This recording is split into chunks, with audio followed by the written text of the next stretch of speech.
Welcome to 247 Real Talk. I'm your host, Julian Perry. It's a pleasure to be with you once again for another episode of the 247 Real Talk podcast. It is Wednesday, December 11th. You see me looking behind my camera. It's about 9:52 p.m. in New York City. It's Nassau County. I'm looking at the cameras. It's raining. It's very windy. Usually put out my recycling tonight, but I can't because I tried earlier today and the wind was dragging it all away. So we're in the middle of winter, or actually, did we start winter yet? Or we're in the winter season, right? And storms and all these things are par for the course. Hope you had a great week. We're getting closer to Christmas. It's December 11th, so 14 more days. It'll be Christmas Day, and then we'll be looking to ring it in 2025. So for this episode, I'm going to talk a little bit, real quick about my health progress, and then we'll get into some thoughts I have, what's going on currently around us in the news, and then we'll call it an episode. I guess that'll be enough info for now. So anyway, sit back, relax, and I'll be right back.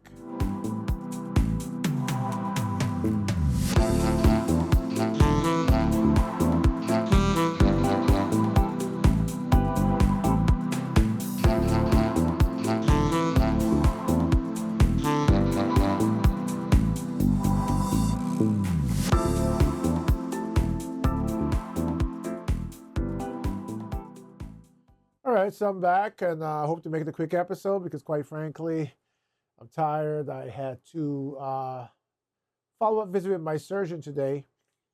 While I was in there, I was getting these sharp pains, and I think he saw me grimacing, and he said, "What's the matter? Is your knee bothering you that much?" And to his surprise, I said, "Well, it's not my right knee. My right knee feels fine. It's my left knee." Because you remember when we started out this whole ordeal, both of my knees were bone on bone. It was really some sharp pains, and he decided to do an x-ray, and lo and behold, he came back. He says, "Your knee's in really bad shape." This is not what the doctor's just telling me. He turned the computer screen to show me. The bone on bone is really bone on bone even. I mean, it seemed like the last x-ray I saw, there was bone on bone with a little space. You could see it's completely out of whack and lopsided, but that gap has even closed further. So there's not much of anything left there. He indicated that there's a likelihood that we'll need to bring forward the surgery. I was hoping to do the surgery around September, October next year. Primarily because I want to get this knee, it takes 6 months to a year for you to completely heal. And I want it to be a really solid standing with no weaknesses. And I, quite frankly, wanted to have some time to enjoy next summer before I would go through this ordeal again for another 6 months in a year. So I have a lot of decisions to make. I have to see how much pain I can endure. The left knee is painful. I'm not sure. We're talking, what are we in December? So we're talking about 10 months. I'm not sure I have 10 months of endurance left in me before I could hold out for the surgery. But we'll see. Anyway, so that was basically the outcome of that. And I can tell you that the knee that was operated on, it's now just went up a slight bit. I can bend it to 102 degrees. The surgeon did say that he would not do the surgery before I could bend my replaced knee to 110 degrees. 8 more degrees sounds like a little bit, but 8 degrees in bending your knee backwards after these surgeries is a lot of hard work and pain. So anyway, this episode, I'm just going to have a quick conversation with you about something that, I've been thinking about this week. And it seems to be developing, and it's sort of strange and give me a lot of confusion about who we are as human beings in the United States and around the world. So I want to step back a little bit and talk about where it starts for me, and that is we had an election. We had a President-elect Donald Trump that won by popular vote, albeit that I think the difference is only 2 million now, so it's like 1.4% or something difference. Which means that the nation is just about evenly divided, right? Because One is like he got like 49 point something percent of the vote, and Kamala Harris got like 48.7% or something like that. And it shows that we're still as divided a nation as before. Um, I couldn't help thinking about my old school soul that I am. Thinking about my father, who will be 93 in January. Thinking about my mother, who died 10 years ago at 86. Thinking about the values that they instilled in me and the old school nature that at one point we tried to say it's better. I'm not sure if it was better, if it was different, just how we handle things, because I'm beginning to realize that the things that have come to light now that people accept, they existed back then. They're not new. It's just how they were handled and what was kept confidential and private. So back in my day, if you were, I said back in my day, forgive me for sounding old, but that's just what it is. As a youngster growing up, if someone was running for political office and they had any kind of political baggage, um, not just political baggage, societal baggage, right? Life baggage, convictions, stuff like that. And again, I'm not picking on President-elect Trump here. I just want you to hear me out. But if someone had the baggage he came in with, the old school people would not even have accepted as a candidate. So when I saw his election, I saw he won, and he won by the popular vote, albeit very slim margin. It was enough to say that half of our nation says that despite whatever the issues are with President-elect Trump, they think that he will offer a better life, or a life that's more in tune with their values. Almost equal amount, slight percentage off, felt that Kamala Harris represented their values. I'm trying to discern, what that really means, and what it really looks like for the popular vote, winning the popular vote. And as I was thinking about this back and forth, we had an incident about 6 or 7 days, I might have the timeline a little off, in New York, where the CEO of United Healthcare was gunned down one morning about 6 something in the morning, going to the annual conference that it's a ritual every year for United Healthcare. Before I go any further, offering condolences to his family and all his relatives and all his loved ones. It's bad enough to lose someone who is ill and who you see passing before your eyes, but to have someone die, in any kind of nature, accidents, any kind of way such as that, accidents, gunshots, whatever, is probably the most horrendous thing that can happen, or one of the most horrendous things and news that you can get of a relative, a loved one. So when I first heard about it, what came to mind was many years ago, I watched a movie. And I meant to look up the title before this episode, but I didn't, and that's okay, because that's not really the focus of the conversation we're having. But I watched a movie where there was a father and his son was really sick, and he was trying to get him a life-saving surgery, and he couldn't.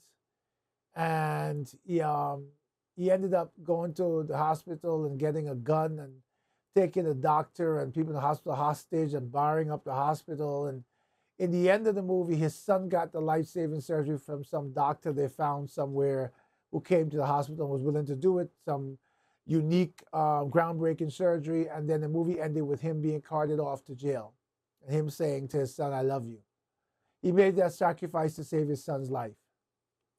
So when I heard about what happened with this, healthcare, some people said, "Oh, it must have been an internal squabble, some kind of money deal." But I kind of felt like that movie, for some reason, came to mind. I felt, well, maybe it's someone who had a relative who died because they felt that the insurance company didn't cover procedures that they felt were life-threatening and should have. And that was my perception of, my first and foremost thought of what the possibility could be for this lone gunman to do that. What I wasn't ready for is the aftermath.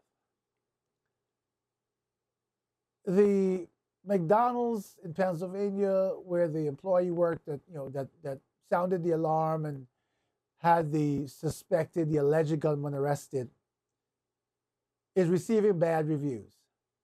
Not because of its service that they provide or their meals or their cleanliness, but people are hating the McDonald's because they turned the gunman in. And I found that very strange. I'm like, wait a minute. Why would someone be upset with this person who turned this gunman in and saved, he killed someone? If you hear the noise in the background, I have a fan on. It's really weird. It's cold outside. It's hot inside. I don't even have the heat on. Today was I digress for a moment. Today was one of those few days in New York where in the middle of the cold season, we all of a sudden went up to like 65 degrees. So one of those days where you can't really regulate the temperature no matter where you are. And in this studio with all this equipment and soundproofing and all that, it's even worse. So anyway, getting back to the story, they started getting bad reviews, really nasty stuff about rats and all these sorts of things that weren't true. It seems like just targeted towards the fact that they turned this person in. So what I'm learning from that is there's a large contingent of people out there who have a hate for corporate America. There's not enough information out there yet for me to understand whether this group of people has a hate against health insurance companies or corporate America on the whole. But then I found out today that in Wall Street, New York, someone put up signs praising what we have to call now the assassination of the CEO of United Healthcare. And again, I don't know whether it's really targeting healthcare industry or corporate America or both. Apparently, the shell casings of this alleged shooter had the words deny, defend, dispose. I think that's the word, the terminology he used. As I listened to how that's described in the industry, that was definitely targeting the healthcare industry. They're saying that these big healthcare companies with a lot of money have the power, the money, the wealth, and the legal team to deny your claim.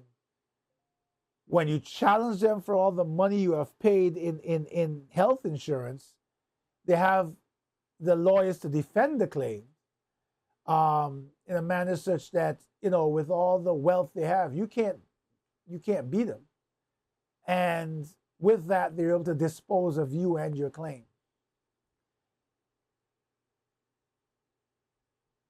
I do not in any way, shape, size, or form believe that taking someone's life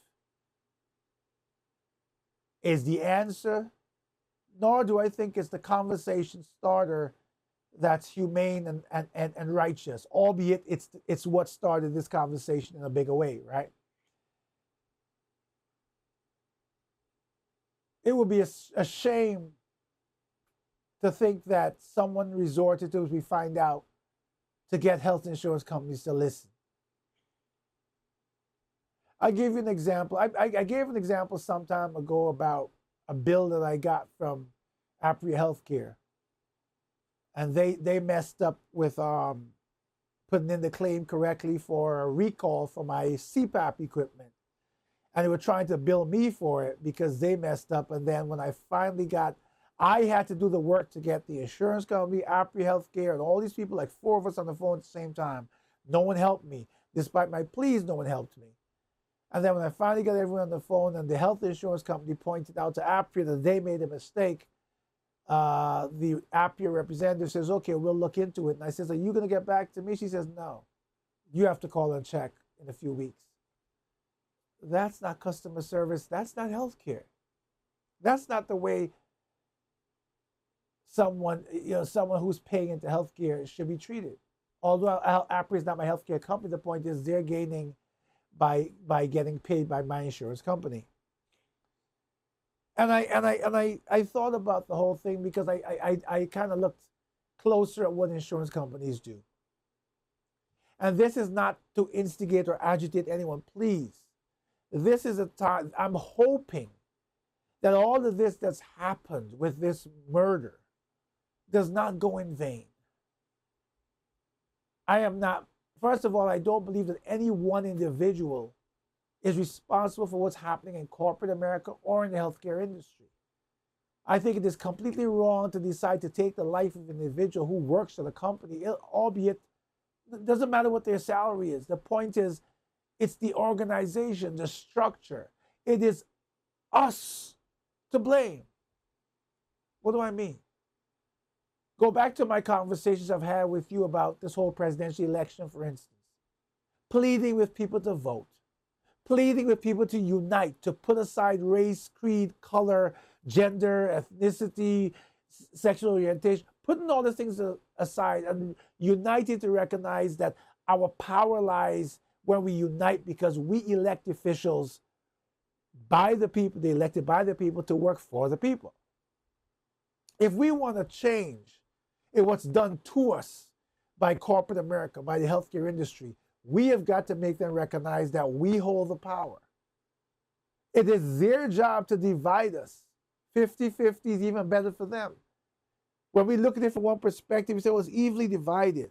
Maybe that's good as bad because it's not lopsided. No, that's horrible, actually, because they've made sure that they've divided us so equally that we will butt heads and there's no dominance of one group over the other side, one side over the other side. So we'll never get anywhere. And they know it's human nature. They understand our ignorance as people and our narcissism and our arrogance and everything else that is intertwined to who we are will prohibit us from joining together as one to fight the organization, the aristocracy, all these things that create these problems in our lives. Let's go back to my CPAP equipment for a second. Every 3 months I get a re-up of supplies. A re-up of supplies means there's a water chamber container that goes in the CPAP machine where you pour distilled water. I basically fill it every night. That gets replaced, cleanliness. There's the hose that goes from the machine up to a secondary hose with the strap. I use nasal pillows, so there are 2 pillows that go in my nose and a simple rubber strap around my head. All that gets replaced. Well, hold on. The container, this big piece of plastic with metal and all of that, gets replaced. The hose that my machine has a humidifier in it, so the hose has some terminals and some electronics in it that passes information from my breathing to the machine. So that's going to cost something, right? The next piece is, I should have brought you to demonstrate. The next piece is a plastic piece. It's another flexible hose that hooks up to that has the receptacle for the nasal pillows, which are removable. They look like this small silicone thing with 2 pieces that go up into your nose. I get several of those, maybe a dozen of those every 3 months, because they want you to change it very often, right? All in the name of preventing germs and cleanliness. Now, hear this. The piece of elastic that goes from one side of the apparatus with the nasal pillows to the other side, that goes over my head like a little strap for, those Disney ears you'll get with Mickey Mouse that has a elastic strap. So there's a piece of elastic that goes from one side of the apparatus to the other and over my head. That piece of elastic, that once it stretches, even though it's adjustable, you lose the proper seal between the nasal pillows and your nose. They will replace everything I've told you every 3 months or so, but they refuse to replace that little piece of elastic. I only get 2 of those per year, once every 6 months. And I'm sitting there saying, I've had times where I've had to tie knots in it because I don't have the smallest head. Let's be real. I can laugh at myself. And so the elastic stretches, and they will not give me another piece of that. The insurance company will not pay for more than 2 pieces of elastic in a year. Now, it is not, the way it's designed and the way it hooks into the apparatus, it's not something that I can easily replicate by going to the store and buying a piece of elastic. Just like how you give me the hose, I would call it, the ear hose every 3 months with the electronics and connections for the dehumidifier. And this plastic contained with metal that holds the distilled water, and the second hose that attaches that holds the nasal pillows and has the brackets that go up to the bottom of your ears. You can give me that, but the most critical piece, or one of the most critical pieces that holds this whole apparatus that ensures the integrity of the seal. And let me explain what that means. If you have the machine with the app, it's a good thing because the app and the machine are able to detect when there's an ear leak. So if you're using the app uses the machine to monitor your quality of breathing during the night, and it looks at the airflow, etc.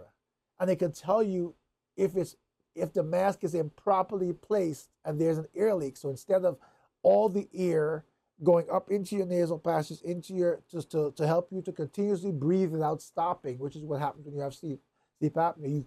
You stop breathing several times. The piece that ensures that the entire apparatus, the $1,000 apparatus, is useful is the piece the insurance company will only pay for twice a year.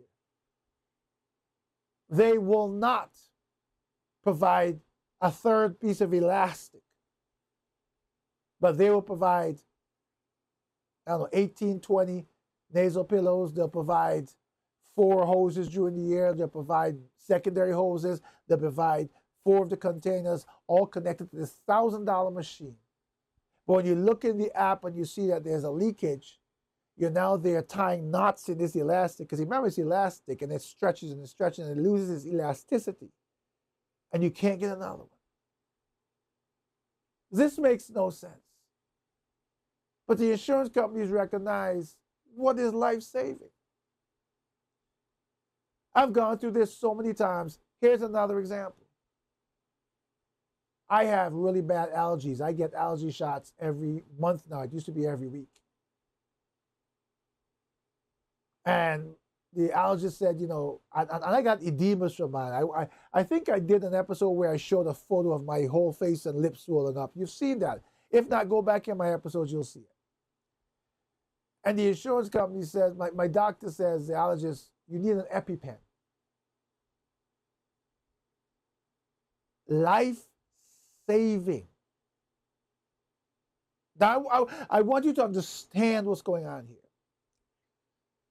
I know someone who is taking the weight loss drug Zepbound. And they showed me the bill where the insurance pays for their Zepbound. I think they have like a $50 copay, and the insurance pays the rest. And they get like 3 months supply at a time. And each bill, they're paying $50, and the insurance company is paying just shy of $3,000 every 3 months.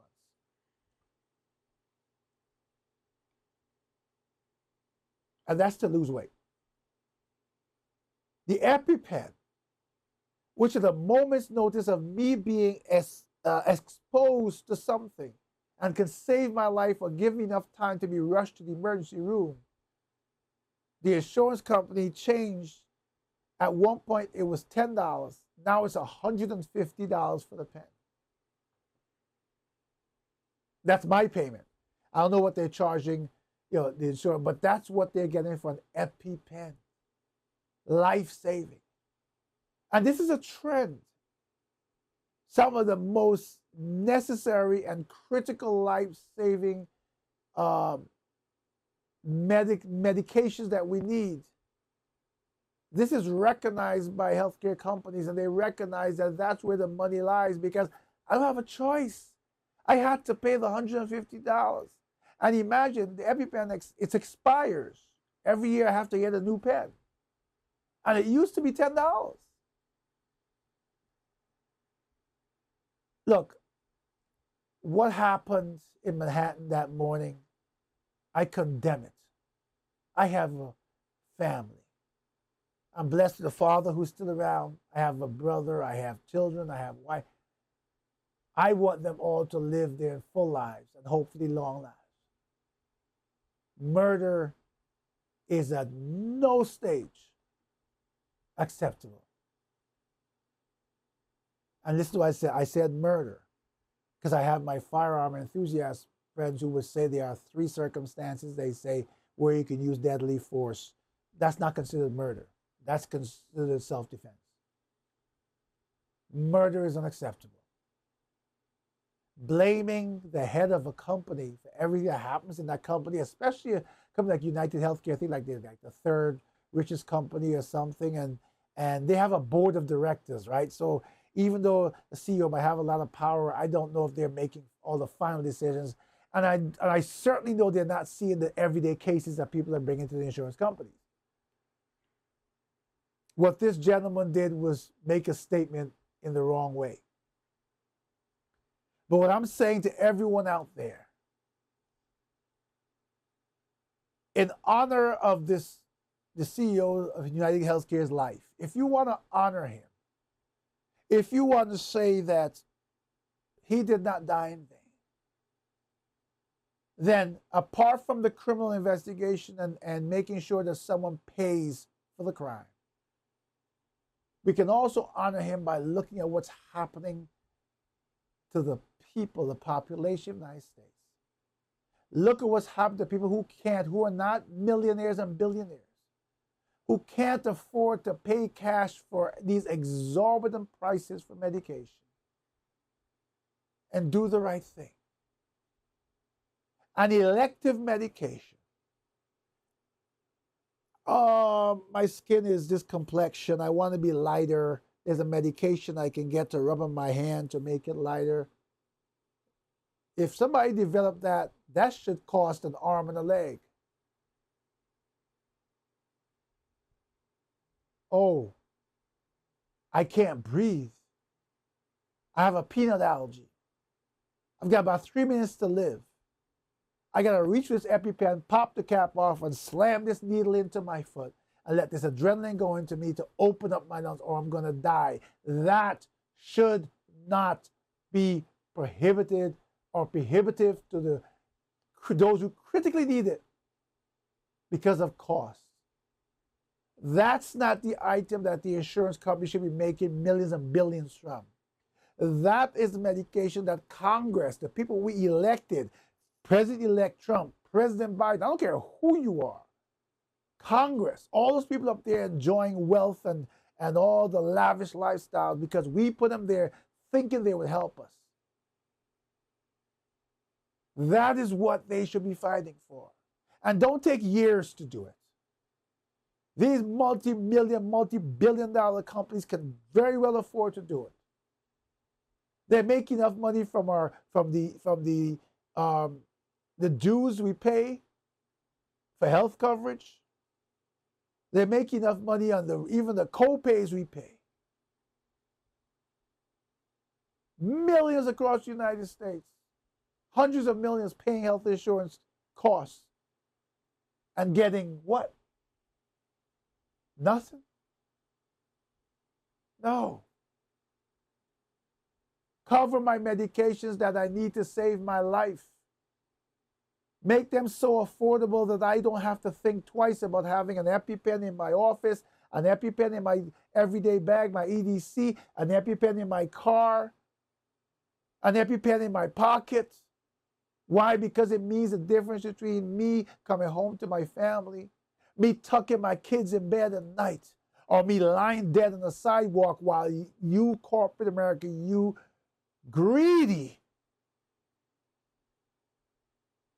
And this is not a conversation that started with this murder. This is a conversation that has been brought out of the dark into the light again because someone decided to put the spotlight on it. We're yet to hear this young man's full motive. But this should never have happened. It should never have happened because this young man should never feel, first of all, he has the right to take anyone's life. But it also should never happen because the people of the United States of America should be so important to those who we elect to Congress that issues like this should have been something of the past. These are common sense issues. Life-saving medications are not the things that these companies should be getting wealthy off of. The government needs to figure out between the companies how to subsidize whatever, but we should not be paying that price. I'm sorry, I'm seeing all the alarms going off with all the weather out here, and I'm a little distracted at times. So we need to make our voices heard. The healthcare industry is just the start. There's a lot of corporate America out there. I'm gonna do another episode, and I'm gonna go on a full-fledged attack of what capitalist and corporate America is doing with credit ratings to destroy us as people, to make sure that the wealth gap between the rich and the poor not only remains, but it's widening. To make sure that the wealth gap between races and genders is widening. They talk a good talk about making a difference, but they're not. They're lining their pockets and they're living the lavish lives. And you can imagine this. People come out. Every time there's an election, there'll be elections in 2 years for House of Representatives, right? And they go around America and they tell everyone about all these great things they're going to do for you. And they think that we're so dumb that they publish, oh, this fundraiser made $80 million. This one made $120 million. You got the corporate America, the TV, the media saying, oh, well, you want to put an ad on TV to tell people of America who you are? I'm charging you $500,000 for 30-second ad. All this greed. And then they got the nerve to be sending text messages to each of our phones asking us for $5 and $10. I got people sending me text messages from all over the United States, different states, people that I don't even get to vote for, don't know about, don't care about, don't want to know, asking for money. I'm constantly hitting in junk and block on my phone or stop. And when you type stop, you get this message back that says you will no longer receive text from this number. And within a short while, you get a text asking you the same thing from a different number. It's greed. Look, again, I feel for what happened here. The loss of life is not acceptable. And the young man, if he is guilty, should pay every single, the harshest penalty there is. But again, if all of this that happened is not to be in vain, then I'm calling upon you again, all of my listeners, subscribers, and again, I thank you for being there, but stand up and be heard. Start sharing your voices in different ways and making the noise louder. Reach across to people who with differences and try to find common ground, because we need to unite in masses. We need to go beyond the 50-50%. We need to be at 80-20. I'd love to be at 100, but since that's impossible, we need to be a real high number where we as the people who have decided that we're going to stand united literally control who's going to Congress next, in the sense that they don't have an option because they have to win all 70% or more of us, whatever the majority percentage is. And we tell them, we're electing you. You've got your term, one term, to make it or break it. Make no mistake, because we're united, that'll be your first and last term if you don't go in there and show us that you're executing what we put you there to do. When we get enough people across the country to have to act with the same message, then it's easy to get a majority in the Senate and the House to pass bills. Right now, we live in such a capitalist society that it's gone from capitalism to greed, plain out greed, at the cost of anyone's life. These are warnings to all of us that we need to look inside and determine who we are as a human being, who we want to be.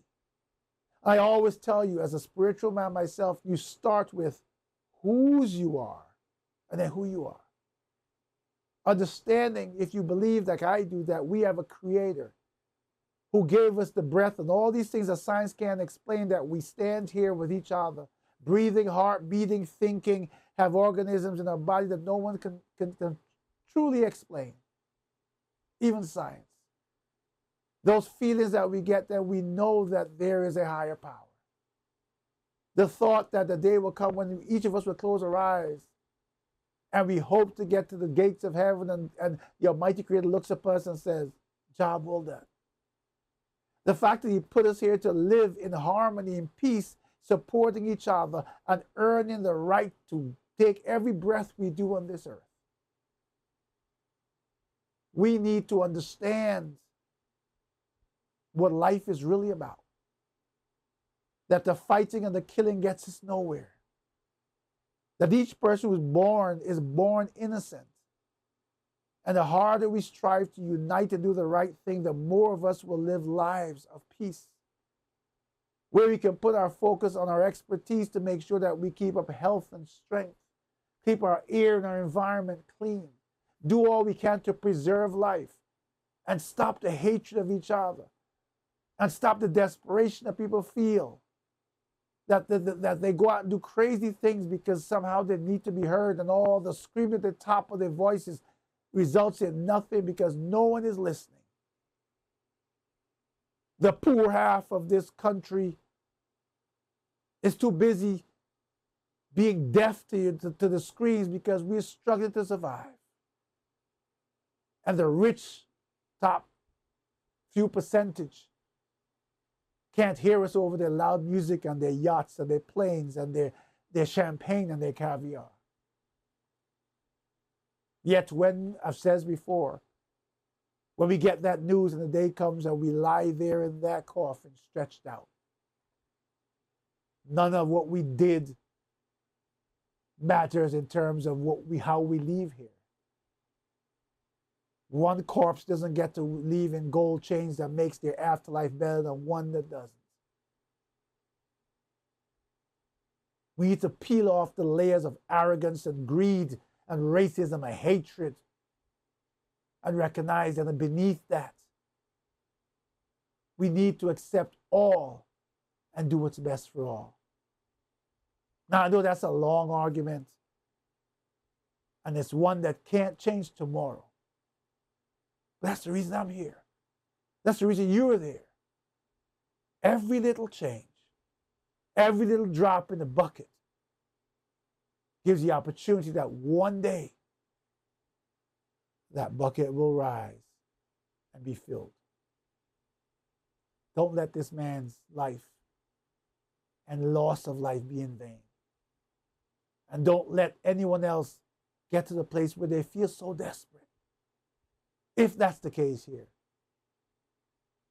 Because we do know that whatever the case is here with this young man, there's enough outpouring behind him to suggest very clearly that there's a large population of people who are disillusioned with what's going on in America. And they have lost the feeling of being united. One last thing before I go. I don't know how true it is, but today when I was at my doctor's appointment, I heard some of the nurses or whatever discussing the fact that the person who turned in the shooter is not being given the reward that I think the feds or somebody was offering $50,000 reward. They're not getting that because they called 911 instead of that number that they're supposed to call. I hope that's not true. Just for the sake of righteousness, I hope that's not true. Because that just extends exactly what this whole situation is about. Greed. Greed is what's getting us here. Greed is turning into hatred. Hatred is turning into violence. And some of that violence is being enacted in revenge. Think about it. Look around your home. Look at your kids, your family, your relatives, and think how you would feel to lose one of them to the violence of another for something that we as a United States of America have the opportunity, have had, and will continue to have the opportunity to make sure this never happens again. Thank you to all my subscribers, to all the new subscribers, and even to the ones who have unsubscribed for the time you were here. Whoever you are, this conversation is about us, not me. This conversation is about recognizing whose we are and let that define who we are. Have a great weekend, great week ahead. For those of us who are in the cold states, stay warm, stay safe, and please take care of yourselves and each other.